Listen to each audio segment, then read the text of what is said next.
क्या अपराध से मुक्त भारत हो सकता है? क्या तमाम जो आपराधिक घटनाएं हमारे इर्द गिर्द होती रहती हैं उससे पूरी तरह से हम मुक्त हो सकते हैं?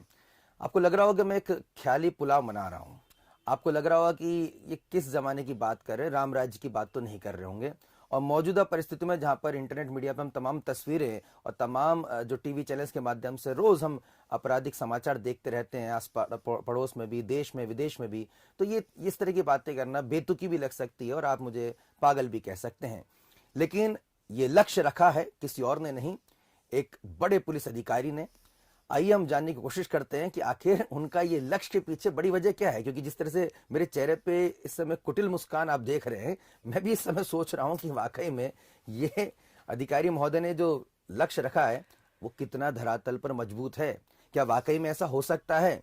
क्या लोगों की जहनीत में सुधार हो सकता है? क्या अपराधियों को सुधारा जा सकता है? ये कैसे संभव है? आइए जानने की कोशिश करेंगे, किसी और से नहीं बल्कि मध्य प्रदेश के सीनियर आईपीएस ऑफिसर और स्पेशल डीजी पद से रिटायर्ड श्री मैत्री शरण गुप्त जी से। आपका बहुत बहुत स्वागत है सर। नमस्कार। आपने बहुत ही सामयिक और बहुत ही सही शब्दों में समस्या को रखा। और यदि हम सोशलॉजी के पॉइंट ऑफ व्यू से देखें तो कहते हैं कि जहाँ चार बर्तन रहते हैं वहाँ पे आवाज होती है। Crime is as natural as the society live together. तो डिरेक्शन ऑफ बिहेवियर, जिसको आप कानूनी भाषा में अपराध कहते हैं, वो उतना ही नेचुरल है जहां समाज में जब लोग एक साथ रहते हैं। तब क्या, मैं आपके प्रश्न को ही एक बार फिर से दोहराता हूं, तब क्या इन परिस्थितियों में क्राइम फ्री भारत संभव है? मेरा कहना है हां और नहीं। आप कहेंगे हां क्यों और नहीं क्यों, ये दोनों जो ना मिला जुला क्या जवाब है? तो हां इसलिए कहना है क्योंकि इसकी बहुत ही मजबूत टेक्नोलॉजी ड्रिवन व्यवस्था है जो फेल नहीं हो सकती है। इसलिए हमने crime free Bharat with certainty कहा है। और नहीं इसलिए कहा क्योंकि जो जनता का एक्सपीरियंस है वो इस समय बहुत नेगेटिविटी से जो है ना जुड़ा हुआ है। जनता को सहसा ये विश्वास ही नहीं हो सकता है कि वो एक रामराज जैसी स्थिति में रह सकता है, एक अपराध मुक्त भारत जैसी स्थिति में रह सकता है। कहते हैं कि दूध का जला छाछ को भी फूक फूक के पीता है। तो जनता की स्थिति इतनी जो है ना नाजुक है कि उसे सहसा विश्वास ही नहीं हो सकता है कि क्राइम फ्री भारत कैसे संभव है। अब मैं आपको समझाने की कोशिश करता हूं कि क्राइम फ्री भारत जो है कैसे संभव है। तो सर, आप एक पुलिस वाले रह चुके हैं। पुलिस की नौकरी अपराध और अपराधियों को रोकने के लिए रहती है, यानी कि आपकी रोजी रोटी का आधार ही अपराध कहीं ना कहीं है। तो आप कैसे ये लक्ष्य कब आपके दिमाग में आया कि भाई मुझे क्राइम फ्री भारत बनाना है, या किस तरह से विचार कब कौन था आपके दिमाग में? देखिए, जब मैं डीजी पुलिस रिफॉर्म था, स्पेशल डीजी पुलिस रिफॉर्म था, उस समय जो है, मैं उसके पहले मैं डीजी रेलवे था, तो रेलवे में क्राइम फ्री रेलवे के बारे में बहुत काम किया। मैंने एक प्रस्ताव भेजा जिसके कारण GRP help app and investigation support system for making railway jurisdiction crime free, उसके लिए एक ऐप भी मैंने बनाया था। उसी के साथ साथ जब मुझे लगा कि क्राइम फ्री भारत संभव है, एक कॉन्सेप्ट पेपर हमने बना के 2017 में भारत सरकार को भेजा और वहां से वो बीपीआरएनडी में पहुंचा। और जैसा आपको मालूम है कि 2009 में एक नेशनल पुलिस मिशन की व्यवस्था प्राइम मिनिस्टर ऑफिस में चालू हुई थी, मनमोहन सिंह जी के जमाने में, जब वो प्राइम मिनिस्टर थे। और 2014 में वह व्यवस्था पीएमओ से ट्रांसफर करके एमएचए में आई और एमएचए से अभी वो हाउस है बीपीआरएनडी में। तो बीपीआरएनडी के प्लेटफॉर्म पे, बीपीआरएनडी के अम्ब्रेला में, बीपीआरएनडी के सपोर्ट सिस्टम में नेशनल पुलिस मिशन जो है वो सक्रिय है। और crime free Bharat has been recognise as a one of the national police mission under micro mission 06। और इसका एक पूरा कॉन्सेप्ट नोट जो है ना, जो कि इसकी एक बड़ी एस्टैब्लिश प्रक्रिया होती है कि आप कॉन्सेप्ट नोट भेजते हैं, कॉन्सेप्ट नोट पूरे सर्कुलेट होता है, उसमें पीयर ग्रुप के द्वारा उसे एग्जामिन किया जाता है, इसके बाद उसको अडॉप्ट किया जाता है। तो वो सब कार्रवाई से ये गुजरा हुआ है। और इसका जो पूरा नाम है वो है crime free Bharat through automated investigation support system. और इसमें मैंने 30 सितंबर, जिस दिन मैं रिटायर हो रहा था, मैंने एक लीगल ड्राफ्ट भेजा जिसका नाम रखा national authority for scientific and technical assistance in investigation and detection of crime under entry 65C schedule 7 of our constitution. और उस जो है इसके तहत हमने वो फ्रेमवर्क प्रोवाइड किया जिसके तहत जो है क्राइम फ्री भारत संभव होगा।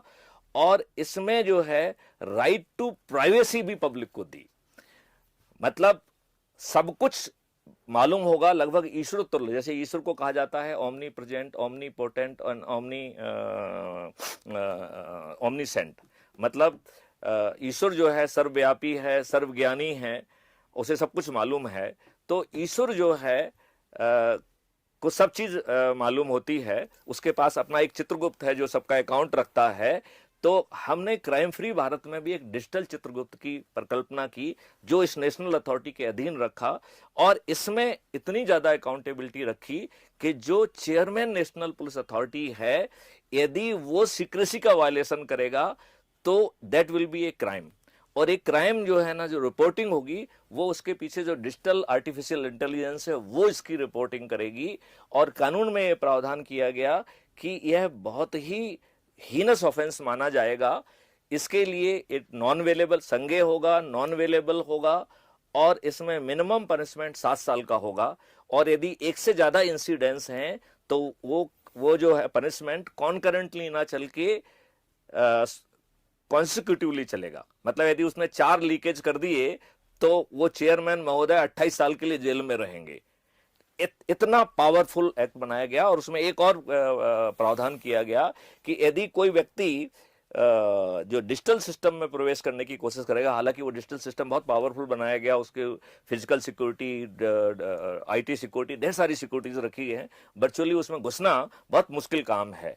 लेकिन घुसने का प्रयास भी उतना ही हीनस ऑफेंस बनाया गया, और वो भी संज्ञेय, non available with minimum punishment of 7 years, and if at all somebody will try to commit it, जितने वो अटेम्प्ट करेगा वो इंडिपेंडेंट ऑफेंसेस माने जाएंगे, और उसके लिए इंडिपेंडेंट कॉन्जिक्यूटिवली जो है ना पनिशमेंट का प्रावधान होगा। तो यदि कोई 4 अटेम्प्ट करेगा तो 28 साल के लिए मिनिमम जेल में जाएगा। ऐसी पावरफुल व्यवस्था उसके तहत की गई है। अब आप कहें तो मैं समझाऊं कि क्राइम फ्री भारत कैसे संभव होगा, क्योंकि अभी तक तो हमने उसके बैकग्राउंड की बात कही। हमने ये बताने की कोशिश की कि यह बहुत पहले कंसीव किया गया था, और रिटायरमेंट के दिन जो है मैंने एक बाकायदा ड्राफ्ट भेजा जो कि एमएचए में है। एमएचए ने बीपीआरएनडी है, उन्होंने हमसे ये कहा है कि इसकी वेटिंग की जाए। हमने इसकी वेटिंग कराने के लिए भी व्यवस्था अभी लोकल की है। हम बहुत जल्दी उसके ऊपर एक सेमिनार करेंगे और उसकी वेटिंग करके हम उसको बीपीआरएनडी में भेजेंगे। लेकिन मैं अब आपको ये समझाना चाहूंगा कि क्राइम फ्री भारत जो आपको भी अजूबा लग रहा है वो कैसे ग्राउंड पे उतरेगा। तो इसके लिए 5 सर्टेनिटी हैं और 5 रेवेन्यू स्ट्रीम है। पहली सर्टेनिटी ये है कि रजिस्ट्रेशन ऑफ एफआईआर, वो भी digital FIR, legally acceptable FIR, superior FIR with the involvement of many taker in that, मतलब लैंग्वेज इंटरप्रेटर हो सकता है। जो व्यक्ति जो गजट लेके आपकी एफआईआर को जो है रिकॉर्ड कर रहा है वो उसका एक विटनेस होगा। He will be recording lot many things also. तो आज की जो एफआईआर है उससे बहुत superior legally acceptable FIR would be possible without going to thana. अब हम ऐसे भारतीय हैं कि हमारे हाथ में जो भी खिलौना दिया जाता है सबसे पहले हम उसको दुरुपयोग करने की बात सोचते हैं। जैसे आरटीआई आई तो आरटीआई का ज्यादा दुरुपयोग करने का ज्यादा लोगों ने सोचा।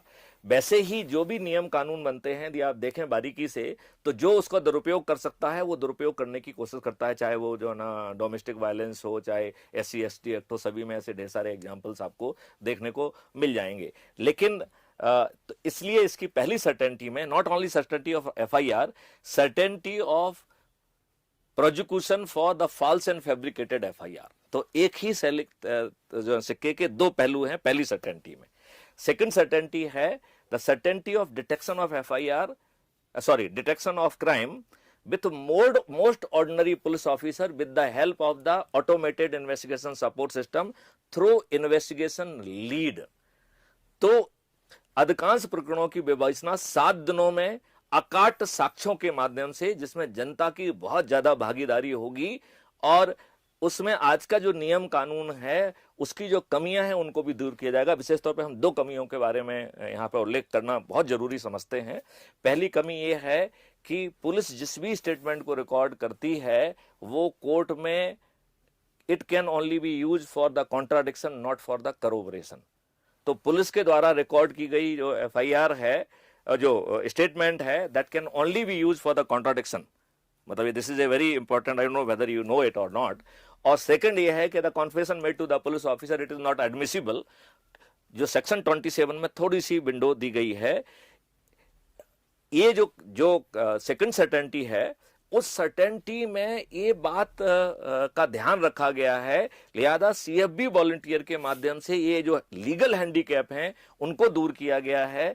इन्वेस्टिगेशन लीड जो है का सिस्टम रखा गया है और इस इन्वेस्टिगेशन लीड के माध्यम से 7 दिनों के अंदर most ordinary police officer would be in position to detect almost all cases. This is the second certainty. Then third certainty है द सर्टेनिटी ऑफ जस्टिस। 15 दिन में आज के नियमों का यूज करते हुए digital video based distributed trial, तो अब हम ट्रायल की बात कर रहे हैं विदाउट गोइंग टू कोर्ट।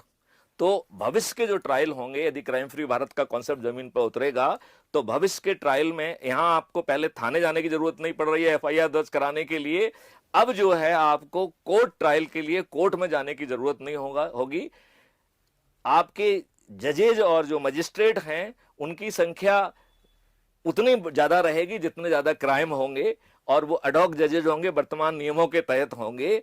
और कोर्ट ट्रायल जो है वो डिजिटल और वर्चुअल कोर्ट और डिस्ट्रीब्यूटेड वीडियो ट्रायल सिस्टम के तहत होगा, जो आज की तुलना में ज्यादा ट्रांसपेरेंट होगा और 15 दिन के अंदर जिसमें आपको न्याय मिल सकेगा। तो तीसरा इसका है certainty of justice, that too within 15 days, because crime free Bharat ऐसे नहीं होगा, राइट।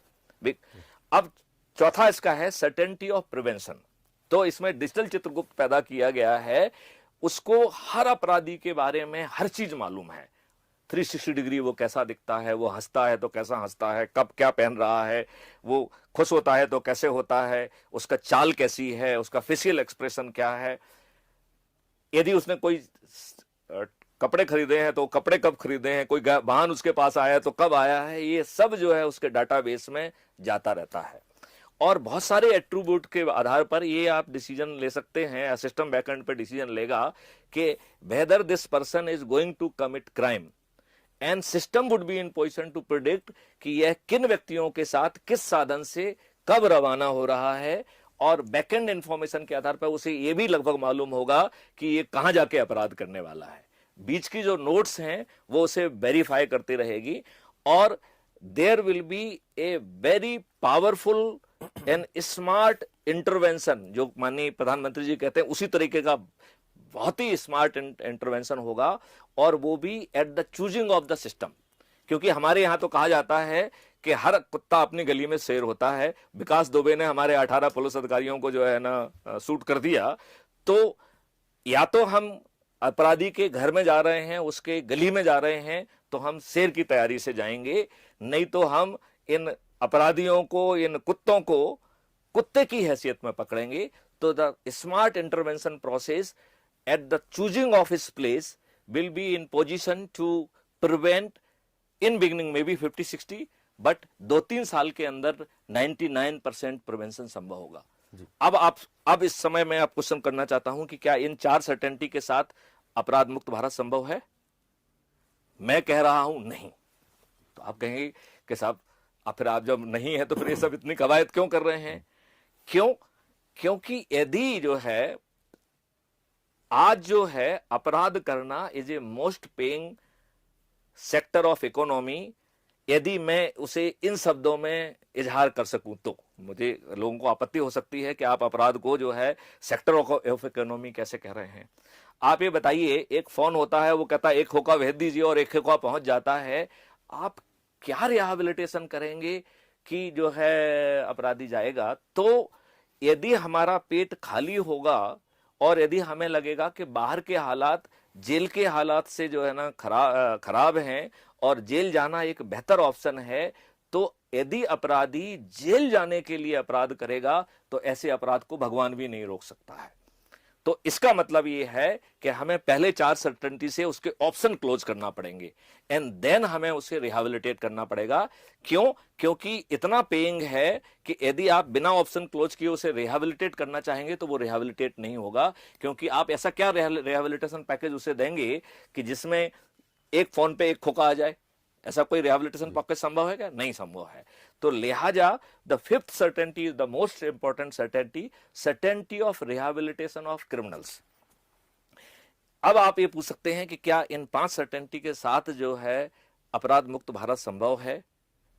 तो मैं कहूंगा कि हां, और इसको भी थोड़ा सा फिर धीमे से नहीं भी कहूंगा। तो आप कहेंगे फिर अब नहीं क्यों कह रहे हो? तो हम नहीं इसलिए कह रहे हैं कि it may not control reactionary crime.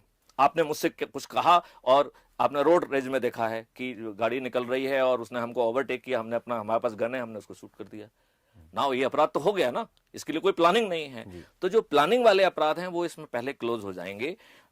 तो क्या, अब आप दूसरा क्वेश्चन पूछ सकते हैं, तो क्या रिएक्शनरी अपराध कंट्रोल नहीं होंगे? तो जैसे जैसे सिस्टम में आस्था बनेगी और लोगों को लगेगा कि ये सिर्फ 1 महीने के अंदर चीजें क्लोज होके जो यदि अपराध करेगा उसे सजा मिल जाएगी, तो अपराधी भी जो है ना क्राइम करने से झिझकेंगे और पब्लिक की आस्था बढ़ेगी। और जो आज रिएक्शनरी क्राइम होता है या मॉब लिंचिंग होती है वो रिएक्शन के कारण होती है। लोगों की रिएक्शन जो है वो आस्था और श्रद्धा में कन्वर्ट हो जाएगी, ट्रस्ट में कन्वर्ट हो जाएगी, और जब हम ट्रस्ट की तरफ पहुंच जाएंगे तब जो है सही मायने में राम राज या अपराध मुक्त भारत होगा। उस समय भी थोड़े बहुत जो है ना क्राइम होंगे जो कि प्रॉम्प्टली जो है will be registered, promptly investigated and promptly prosecuted, और ये सब जो ड्रामा है वो 1 महीने के अंदर कंप्लीट हो जाएगा। तो nobody will feel the presence of crime, so there will be feeling of Ram राज्य। बिल्कुल सही कह रहे हैं सर आप। और लेकिन इसके लिए सबसे महत्वपूर्ण है नियत का होना, क्योंकि और ये नियत कहीं ना कहीं हमारे जो राजनेता हैं जिनके हाथ में कहीं ना कहीं कानून की चाबी रहती है, अगर वो नियत कर ले कि हाँ भाई हमें पूरी तरह से मुक्त करना है, तो निश्चित तौर पर जो विचार आपने रखे हैं उसमें बहुत ही प्रैक्टिकल इस तरह के विचार हैं आपके। इसमें जो है 5 रेवेन्यू स्ट्रीम भी है, इसमें माला माल करने की व्यवस्था भी है। हमारा ऐसा मानना है कि जो रेवेन्यू स्ट्रीम है वो इतनी पावरफुल हैं कि सरकार के लिए जो अभी हम जितनी भी रेवेन्यू कलेक्ट कर रहे हैं इससे ज्यादा रेवेन्यू इस अपराध मुक्त भारत से मिलेगी। मतलब लेकिन ये बड़ी बात है कि जब जहाँ पर राजनीति में ही अपराधीकरण हो चुका हो और बड़ी तादाद में जो अपराधी जो हैं वो राजनेता बनकर संसद में पहुंच चुके हैं, तो खुद ये रिपोर्ट है कितने सांसदों पर, कितने विधायकों पर आपराधिक प्रकरण दर्ज हैं, इसके तमाम आरटीआई भी निकलती रही हैं, खुद सरकार भी बताती रहती है अपने अपने प्लेटफॉर्म से। ऐसी स्थिति में वो खुद अपने ऊपर अंकुश कैसे रखेंगे, और पावर, क्योंकि कहीं ना कहीं उस पर जुड़ा हुआ है, ताकत जो मिलती है, पावर जो मिलती है, यहाँ पे छीन कर ले जाने की जो प्रवृत्ति है, ऐसी स्थिति में वो कैसे चाहेंगे कि सब कुछ सबको अच्छे से हो जाए, सब बेहतर व्यवस्था हो जाए। यहाँ तो जब तक पेट नहीं भरता लोगों का, जब तक उसकी दूसरे की रोटी ना छीन ली जाए सर। तो मैं क्या एक काउंटर व्यू रखूं कि हमारे जो राजनेता हैं उन्हें जनहित का काम करना चाहिए।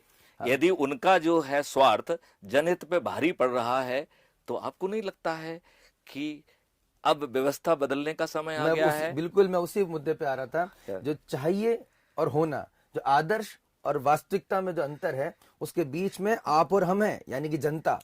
और जो मैथिली शरण गुप्त जी ने जो रास्ता बताया, उससे कम से कम ये तो साफ हो गया कि ये कोरी कल्पना नहीं है। जैसे कि शुरुआत में मैं सोच रहा था कि ये कोरी कल्पना है, एक मुंगेरी लाल के हसीन सपने हैं, जो पूरा जो उन्होंने एक्सप्लेन किया, उससे कम से कम ये बात तो आपको भी समझ में आ गई होगी कि इसमें कुछ भी ऐसा नहीं है जो नहीं हो सकता। राम राज्य जनता की वजह से ही आया था, और कहना है कि अब आपको तय करना है कि ऐसे कौन से लोग हैं जो चुनकर जो जनप्रतिनिधि होने का तमगा लेकर जाते हैं और असल में करते क्या हैं। हमें उन्हें अपनी वोट की शक्ति से दिखाना होगा, और हमें कहीं ना कहीं जो पार्टी तंत्र, अगला हम विषय लेंगे इसमें जो सर से चर्चा करेंगे, और सर का ही एक महत्वपूर्ण शब्द है कि हमें इस समय जिसे हम लोकतंत्र समझ रहे हैं, क्या वास्तव में वो लोकतंत्र है या फिर पार्टी तंत्र, इस पर चर्चा करेंगे। अगले एपिसोड में बने रहेगा इंडिया फर्स्ट के साथ में। मैथिली शरण गुप्त जी, आपने अपने महत्वपूर्ण विचार हमसे साझा किया, आपका बहुत बहुत शुक्रिया। जय हिंद, जय भारत, वंदे मातरम। नमस्कार।